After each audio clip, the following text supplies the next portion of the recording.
Hey guys, स्वागत है आपका आज की एक और एक्सरसाइज वीडियो के अंदर। ये आज है ना, ये वीडियो थोड़ी सी ना मतलब ये लगा लो प्रोटेक्शन वाली होने वाली है।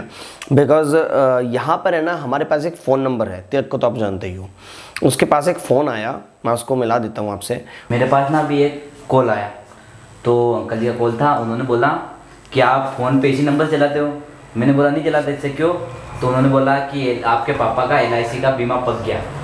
तो फिर मैंने बोला हाँ मैं करता हूँ पापा से बात। बस इतनी बात की और मैं लोकेश भैया के पास लेके आ गया। मैं अब देखते क्या बोलता है वो। ये ना फ्रॉड कॉल्स होते हैं, और यहाँ पर मार्केट में ना अभी काफ़ी सारे फ्रॉड कॉल्स हो रहे हैं। जैसे कि मान लो पब्लिक प्लेस में रहता है, वहाँ पर भी फ्रॉड्स होते हैं।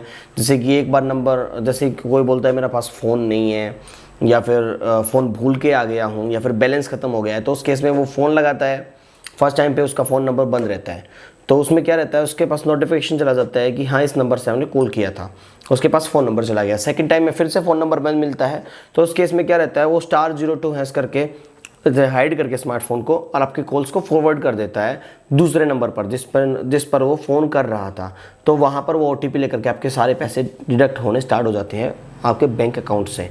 तो ऐसे में हेल्प तो करो, लेकिन सोच समझ कर करो, ताकि हम उसका जो कॉल वगैरह है, जैसे कि मान लो किसी ने हेल्प मांगी है, तो उसकी हेल्प करने के लिए खुद से डायल करके नंबर को उसको फ़ोन दो। अगर फ़ोन बंद आ रहा है तो फिर से फ़ोन नंबर लो, मतलब फ़ोन लो और फिर से डायल करके उसको फिर से दो। अगर ऐसे नहीं करोगे तो शायद आपको फ्रॉड हो सकता है आपके साथ में, और वहाँ पर आपके पैसे डिडक्ट होना स्टार्ट हो जाएंगे। ये काफ़ी सारे लोगों के साथ में हुआ है, तो इससे बचो। अब बात कर लेते हैं यहाँ पर LIC का फ्रॉड होने के चांसेस हैं। उन्होंने बोला है कि हम फ़ोन पे से पेमेंट करनी है इनको, क्योंकि इनकी जो किस्त है, जो इंस्टॉलमेंट है वो आ चुकी है, और वो नहीं करेंगे तो शायद से पेनल्टी लग सकती है। वो करेंगे, वो तुम्हारे पास लिंक सेंड करेंगे। हाँ, वो जो भी करें। चलो ठीक है, हम एक बार, ये नंबर है, मैं नंबर भी दिखा देता हूँ आपको। नंबर दिखाने में अपना क्या जा रहा है, ये नंबर है गाइज।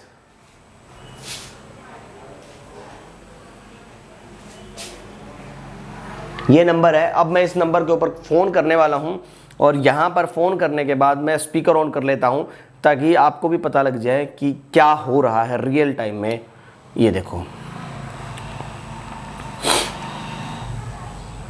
आपने जिस व्यक्ति को कॉल किया है वो अभी दूसरे कॉल हो रहे हैं, किसी दूसरे को मुर्गा बना रहा है। प्रतीक्षा करिए या कुछ समय पश्चात प्रयास करिए। Okay, The person you have called is speaking. आपके द्वारा डायल किया गया नंबर अभी व्यस्त है, कृपया कुछ व्यस्त समय है। पश्चात प्रयास करिए।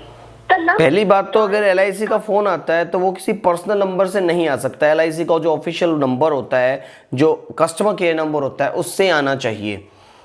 ये कोई पर्सनल नंबर है। अभी ट्रू कॉलर पे सर्च करके देखें तो इसका नाम क्या आ रहा है। देखो गाइज, ये जो फ़ोन नंबर है ना, ये न्यू के नाम से है।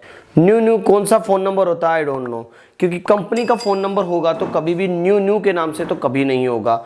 दूसरा, अब हम चेक कर लेते हैं कि पहली बात तो वेटिंग पे कैसे आ सकता है, पर्सनल नंबर से कैसे कांटेक्ट कर सकता है कोई भी। देखते हैं अब फिर से क्या बोल रहा है, क्योंकि हमें लगभग 5 मिनट हो चुके हैं उसको फ़ोन लगाए। तो एक बार फ़ोन लगा के फिर से देख लेते हैं। लग गया। आपके द्वारा डायल किया गया नंबर देख रहे हो, बिजी कर रहा है। कृपया कुछ समय पश्चात प्रयास करें। The number you have dialed is currently busy. Please try later. पहली बात तो ऐसे फ्रॉड से बचो। ये अब तो मेरे को 100% श्योर हूँ मैं कि ये कोई फ्रॉड कॉल ही था, क्योंकि कभी भी कोई भी LIC एजेंट्स आपको फ़ोन पे से या फिर किसी ऐसी चीज़ से ये कभी नहीं पूछेगा कि इस नंबर पे आपका फ़ोन पे है या नहीं है, ताकि आपको उससे पेमेंट करनी पड़े।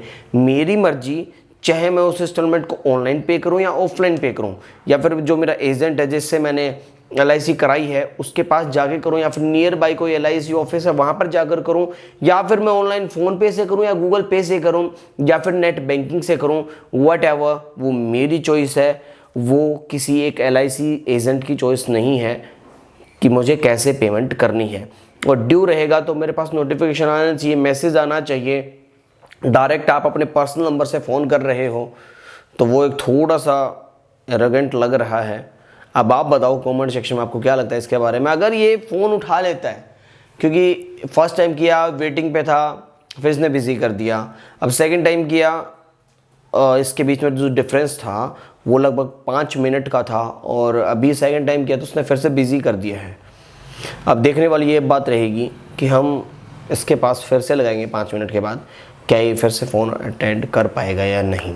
जिस व्यक्ति को कॉल किया है, आपके द्वारा डायल किया गया नंबर अभी व्यस्त है, कृपया कुछ समय पश्चात प्रयास करें। शायद या तो उसको पता चल चुका है कि ये पैसे नहीं देने वाले हैं, इसकी वजह से हमारी कॉल अटेंड नहीं कर रहा है, या फिर कहीं व्यस्त है। पहली बात तो जो आपकी सेंसिटिव इन्फॉर्मेशन है वो कभी भी किसी के साथ शेयर ना करें, आपकी OTP को शेयर ना करें। पहली बात पता क्या रहता है, कभी भी कोई भी कंपनी आपसे, चाहे वो बैंक ही क्यों ना हो, कभी भी आपसे OTP नहीं मांग सकता, कभी आपको ये फोर्स नहीं कर सकते आपको पेमेंट करो, इस एप्लीकेशन से करो, आपके स्मार्टफोन में ये वाली एप्लीकेशन है या नहीं है तो हमारा पेमेंट करो।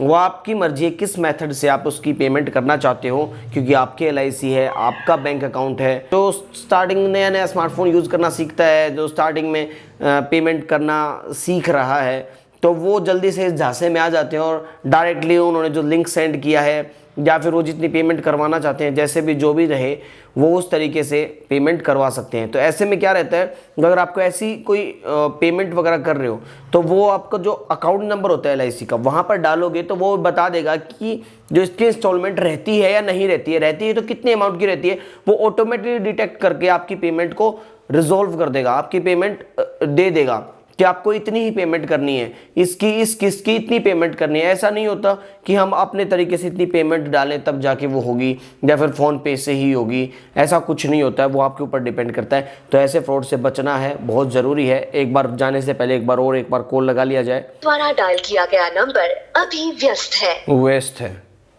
ये देखो, पहली बात तो इतना ज़्यादा बिजी होना बहुत बड़ी बात होती है, क्योंकि कंपनी, अगर मान लो कंपनी का बंदा होता तो वेस्ट नहीं करता, बिज़ी नहीं करता स्मार्टफोन्स को, और अगर मान लो उसके पास वेटिंग पे जा रहा है तो 100% वो कॉल बैक ज़रूर करता, क्योंकि कंपनी का बंदा होता तो, क्योंकि उनको ज़रूरत रहती है।